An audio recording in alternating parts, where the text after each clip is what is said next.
আসসালামু আলাইকুম ভাই। ওয়ালাইকুম কি সালাম। করতেছেন? গাছ তুলতেছি, লেটেস তুলতেছি। এগুলো কি গাছ ভাই? এগুলো রাবার গাছ। রাবার গাছ। এই যা দেখা যাচ্ছে সব রাবার গাছ। জি। সুবহানাল্লাহ, সব রাবার গাছ। হ্যাঁ। আপনারা ডেইলি কি প্রতিদিনই কি এই কষ সংগ্রহ করেন? জি। ভাই এখানে এই যে আপনারা কাজ করতেছেন এরকম কতজন? অনেক দৈনিক ভিত্তিক টাফাল এর অনেকগুলো আছে। মানে মোট গাছ কয় হাজার হবে এটা কি আপনার জানা আছে? এগুলা জানা নেই। জানা নেই। তো অসংখ্য গাছ, হাজার হাজার গাছ। আপনাদের থাকা খাওয়া কি এই এরিয়ার ভিতরে?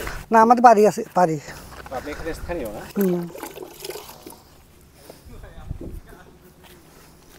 জুতা। ঠিক আছে, ঠিক আছে আদালত ভাই, তাহলে আপনাকে অসংখ্য ধন্যবাদ। ঠিক আছে, আমাদের জন্য দোয়া করবেন ইনশাল্লাহ। আর যারা আসবে তারা তো এখানে ঢুকতে কোনো টিকিট লাগে না, তাই না? না। যে কেউ ইচ্ছে করলে ঢুকতে পারবে। আচ্ছা ঠিক আছে, তাহলে আপনাকে অসংখ্য ধন্যবাদ কিছু তথ্য দিয়ে আমাদেরকে সহযোগিতা করার জন্য। তো আমাদের জন্য দোয়া করবেন। হ্যাঁ, ইনশাল্লাহ। আসসালামু আলাইকুম। ওয়ালাইকুম সালাম।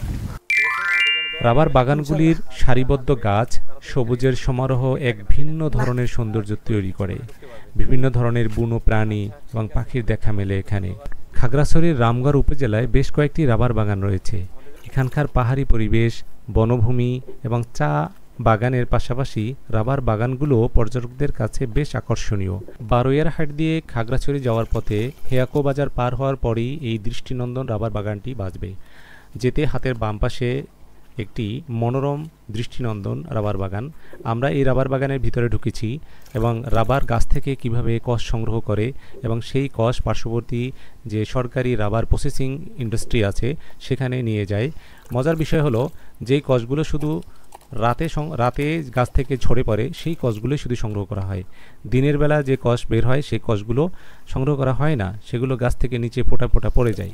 এবং প্রতিটা গাছের সাথে ছোট ছোট বাটির মতো দেওয়া আছে, যে বাটিগুলোতে কষ জমা হয় এবং কষগুলো একদম দুধের মতো সাদা, একদমই স্বচ্ছ, একদমই সাদা, মানে একদমই সাদা, একদম দুধের মতো সাদা। গাছগুলো থেকে কষ সংগ্রহকারী আদালত ভাই আমাদেরকে জানান যে প্রতিদিন সকালে যখন আমরা কষ সংগ্রহ করি, সংগ্রহ করার পরে বাটিটাকে উল্টে রাখি, অর্থাৎ দিনের বেলা যে কষ তৈরি হয় এই কষটা যেন বাটিতে না পড়ে, মাটিতে না জমে, এই জন্য এর বাটিটাকে উল্টে রাখতে হয়। এই কষগুলো এখান থেকে তারা সংগ্রহ করে তারপরে প্রসেসিং করে নিয়ে যায়। প্রসেসিং করার পরে এখান থেকে যে ফিনিশড প্রোডাক্ট তৈরি হয় সেই প্রোডাক্ট দিয়ে জুতা, তারপরে টায়ার এবং বিভিন্ন ধরনের যে রাবার সামগ্রী আছে সেগুলো উৎপাদন করা হয়। দেশে এবং দেশের বাইরে রপ্তানি করে বাংলাদেশের বৈদেশিক মুদ্রা অর্জন করা হয়।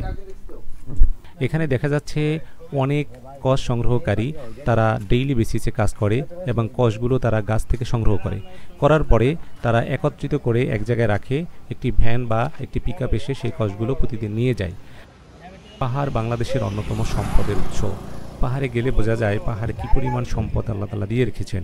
তার মধ্যে অন্যতম হলো এই রাবার বাগান। এই রাবার বাগান বাংলাদেশের সম্পদ। এখানে মানুষের কর্মসংস্থান হয়। এখান থেকে যে রাবার কষ বের হয় সেই কষ দিয়ে বিভিন্ন ধরনের পণ্য প্রক্রিয়াজাত করে দেশ এবং দেশের বাইরে চাহিদা মেটানো হয়। আমাদের এই রাবার বাগানগুলো আরও বেশি সমৃদ্ধ হোক, আরও বেশি অর্থনৈতিক চাকা আরও ঘুরতে থাকুক, সেই শুভকামনায় রামগড়ের রাবার বাগান থেকে আজকের মতো আল্লাহ হাফেজ। আল্লাহ যখন এই পৃথিবী সৃষ্টি করলেন, পৃথিবীর মধ্যে ভাইব্রেশন হচ্ছিল, কাঁপাকাঁপি। আল্লাহ পৃথিবীর কাঁপাকাঁপি বন্ধ করার জন্য পেরেকের মতো পাহাড়গুলোকে পৃথিবীতে ঢুকে দিলেন, কাঁপাকাঁপি বন্ধ হয়ে গেল। এই দৃশ্য দেখে ফেরেশতারা বলে, ইয়া রব, পাহাড়ের এত শক্তি, আপনার সৃষ্টির মধ্যে পাহাড়ের চেয়ে শক্তিশালী কিছু আছে? আল্লাহ বললেন আছে। সেটা কি? আল্লাহ বললেন সেটা লোহা, কারণ লোহা দিয়ে পাহাড় কাটা যায়, ঠিক কিনা? লোহার কথা শুনে ফেরেশতারা অবাক। ফেরেশতারা প্রশ্ন, তাহলে আপনার সৃষ্টির মধ্যে লোহার চেয়ে শক্তিশালী কিছু আছে?